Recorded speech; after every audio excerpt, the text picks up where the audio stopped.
fellow tap guitar enthusiasts. My name is Jim Wright, and I have an exercise I wanted to show you all because it's been really helpful for me as a way of organizing harmony between my two hands, and I think it works no matter what tuning you're on.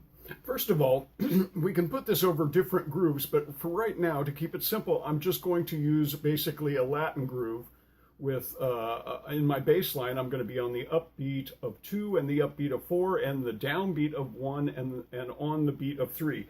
We're going to use the note C as such, and my middle finger is going to play the upbeat and my index finger is going to play on the beat. So, and 1 and 2 and 3 and 4 and 1 and 2 and 3 and 4 and 1 and 2 and 3 and 4 and 1 and 3 and 4. Great. So now let's get a fifth in there to give it a little motion, and I'm going to go just down one string a fourth. If you're in an inverted bass tuning, you're going to go up one string a fifth to get the same note, and it'll be the same motion that I'm doing, but of course you're reaching across 5 or 6 strings. But I've got and 1 and 2 and 3 and 4 and 1 and 2 and 3 and 4 and 1 and 2 and 3 and 4 and 1 and 2, 3 and 4 and 1 and 2 and 3 and 4 and 1 and 2. So now I'm going to turn it even more quickly. We're going to keep the change inside of one measure. And 1 and 2 and 3 and 4 and 1 and 2 and 3 and 4 and 1 and 2 and 3 and 4 and 1 and 2 and 3 and let's get a metronome on this. And 1 and 2 and 3 and 4 and 1 and 2 and 3 and 4 and 1 and 2 and 3 and 4 and 1 and 2. So let's say we're doing this over a C minor 7 chord.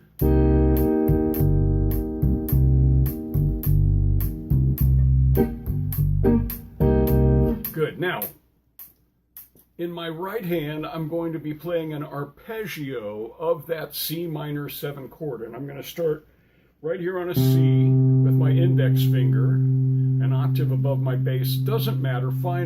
Just find a C wherever you are, whatever your tuning is. In your right hand, find a C.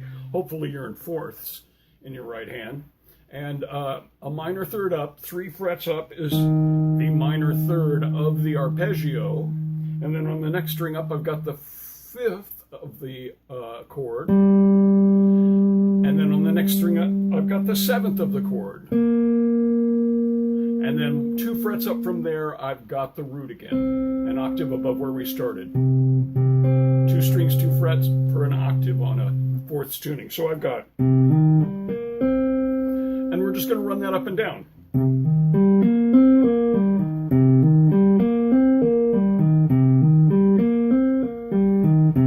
Put that to a metronome.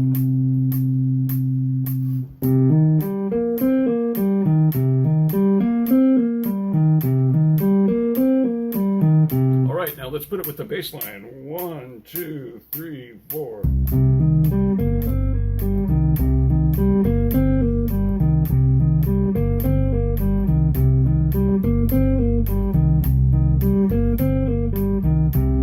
Okay, you get the idea, right?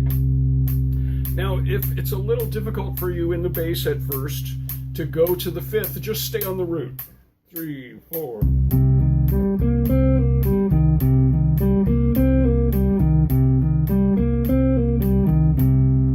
Good. Now, the right hand is where all of our variance is going to happen. You can do it from the top note down. 3, 4.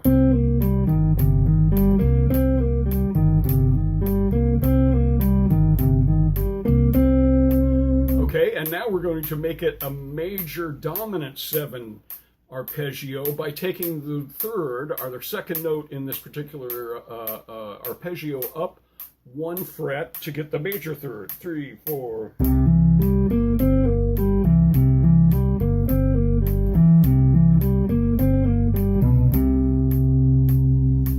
Now let's take the 7th degree up 1 fret from a B flat to a B natural to get a major 7 arpeggio.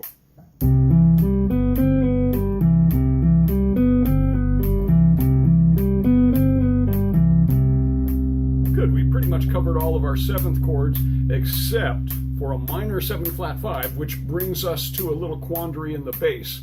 The bass now needs to move an augmented 4th instead of a perfect 5th. So First of all, the minor 7 flat 5 is with our flatted 3rd and a flatted 7th and a flatted 5th.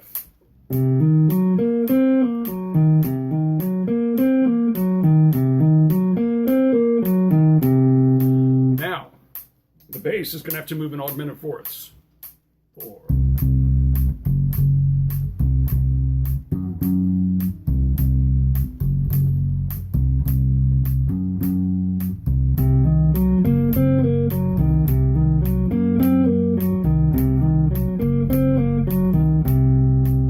Okay, these are wonderful exercises that will allow you to play over chord changes. For example, if I had a 2-5-1 and the C was the 2, I'd start with a minor 7, 3, 4. When I go to the 5 on an F, I'm going to have a dominant 7.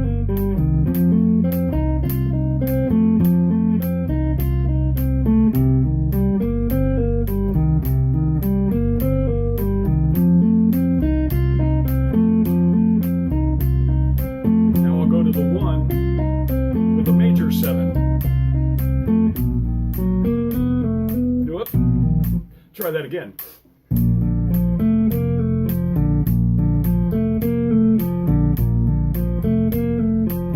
Let me see if I can hit it this time.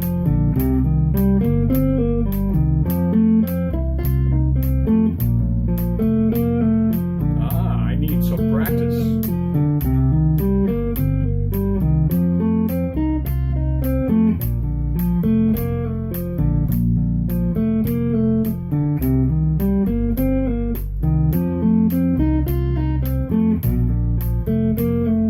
Do it upside down.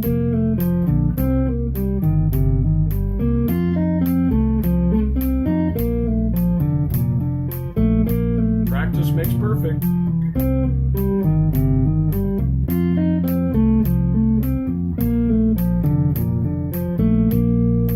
So here's a really helpful way for you to organize that both hands are always going to be playing together over the same chord. Doesn't matter your tuning. Fortunately, with the inverted fifths bass, everything will still move the same direction when you do this same idea. Okay, your next task is to make this into a 16th note arpeggio instead of an 8th note arpeggio. So...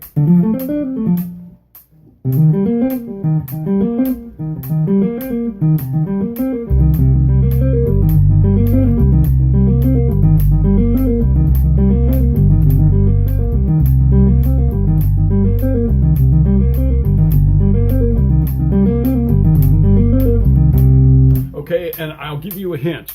When in your bass hand, your middle finger is striking on the upbeat, that is the same time that your middle finger will be playing the 5th of the arpeggio. 3, 4.